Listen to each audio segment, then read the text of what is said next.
तो दोस्तों Afcons infrastructure का जो आईपीओ है उसकी एंकर लिस्ट आ चुकी है। एंकर लिस्ट बहुत ही बढ़िया ही है, उम्मीद से भी अच्छी एंकर लिस्ट है। तो क्या है कि पिछले वीडियोस के अंदर हम इसको डिस्कस नहीं कर पाए थे, कल के वीडियो के अंदर भी वीडियो थोड़ा लंबा हो गया था, इस कारण डिस्कस नहीं कर पाए, तो उसके बारे में जानेंगे। उसके अलावा गोदावरी बायो रिफाइनरीज का आईपीओ कल की तारीख में आखिरी दिन था, तो उसको सब्सक्रिप्शन कैसा मिला है, अलॉटमेंट स्टेटस कब और कहाँ चेक करना है, लेटेस्ट ग्रे मार्केट का प्रीमियम, सारी चीज़ें जानेंगे। उसको भी हम कल डिस्कस नहीं कर पाए थे पूरा। फिर वारी एनर्जीज का आईपीओ, उसकी जीएमपी जो है डाउन हो गई है मार्केट क्रैश के कारण, तो उसके बारे में भी जानकारी लेंगे।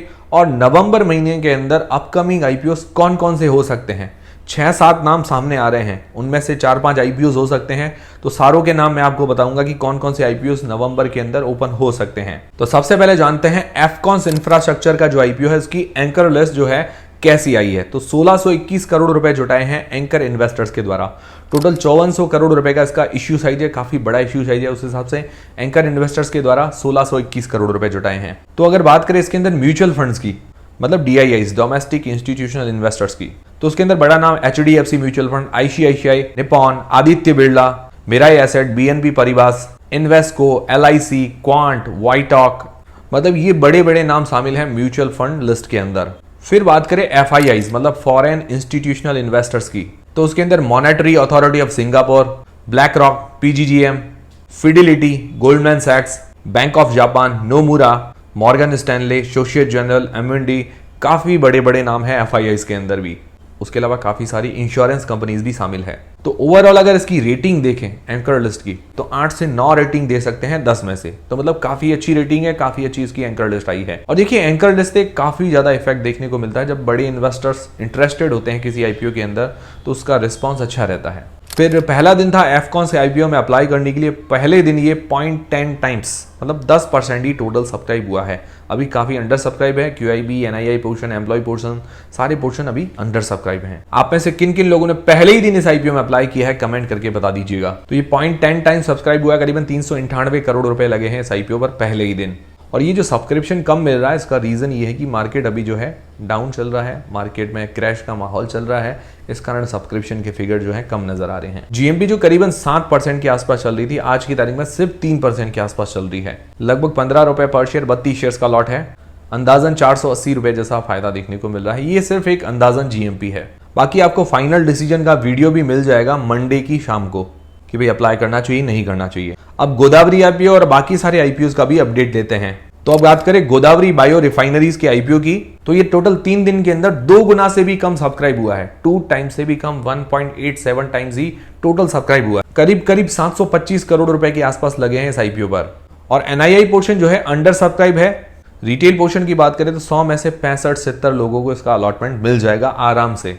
ओवरऑल जो रिस्पांस देखने को मिल रहा है काफी कम रिस्पांस है। एनआईआई पोर्शन में तो सबको उसका अलॉटमेंट मिल जाएगा, रिटेल पोर्शन के अंदर 65 से 70 लोगों को इसका अलॉटमेंट मिल जाएगा 100 में से। आप में से किन किन लोगों ने इस आईपीओ में अप्लाई किया है कमेंट करके बता दीजिएगा। मैंने इस आईपीओ में अप्लाई नहीं किया है। इसका जो अलॉटमेंट स्टेटस है 28 अक्टूबर को आएगा, मंडे को, लिंक्डइन टाइम की वेबसाइट, मंडे को 28 अक्टूबर लिंक्डइन टाइम। और इसकी जो जीएमपी नियरली 1 से 2% के आसपास चल रही है, काफी ज्यादा कम है, शुरुआत से ही कम चल रही है। फिर बात करें अक्टूबर के मोस्ट डिमांडिंग आईपीओ वारी एनर्जीज के आईपीओ की, तो उसकी जो जीएमपी है डाउन हो गई है। जो पहले 90 से 100% के बीच में बता रही थी, अभी क्या हुआ, मार्केट क्रैश के कारण इसकी जो जीएमपी है नियरली 70 to 75% के बीच में आ गई है। लगभग 1100 रुपए पर शेयर के हिसाब से आज की तारीख में इसकी जीएमपी बता रही है। तो मतलब बहुत कम हो गई है इसकी जीएमपी।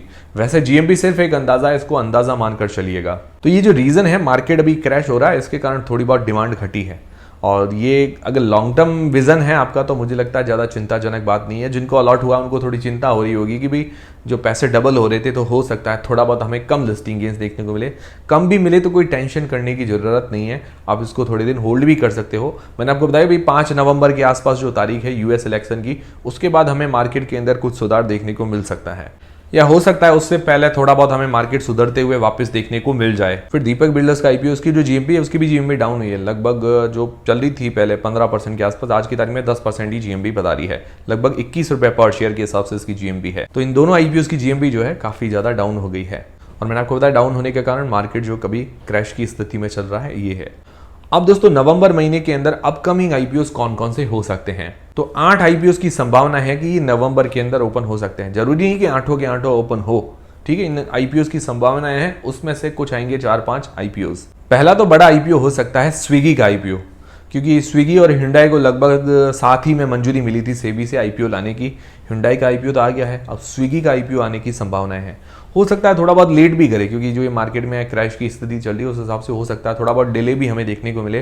बाकी लगभग अब उम्मीद है कि नवंबर महीने के अंदर आईपीओ आ सकता है, और उम्मीद तो ऐसी भी थी कि अक्टूबर महीने के अंदर आ जाएगा, बट आया नहीं, बट नवंबर के अंदर आने की पूरी उम्मीद है। फिर दूसरा जो आईपीओ आ सकता है एक्मे सोलर होल्डिंग्स।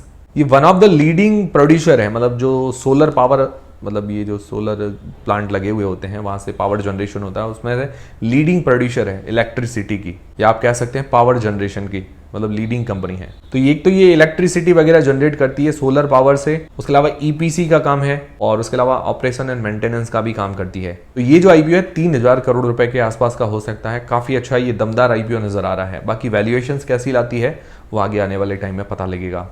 फिर तीसरा है नीवा बूपा हेल्थ इंश्योरेंस। तो नीवा बूपा हेल्थ इंश्योरेंस को ऑलरेडी मंजूरी मिल चुकी है, इसका आईपीओ जल्दी ही हमें देखने को मिल सकता है, डेट्स वगैरह जल्दी ही आ सकती है।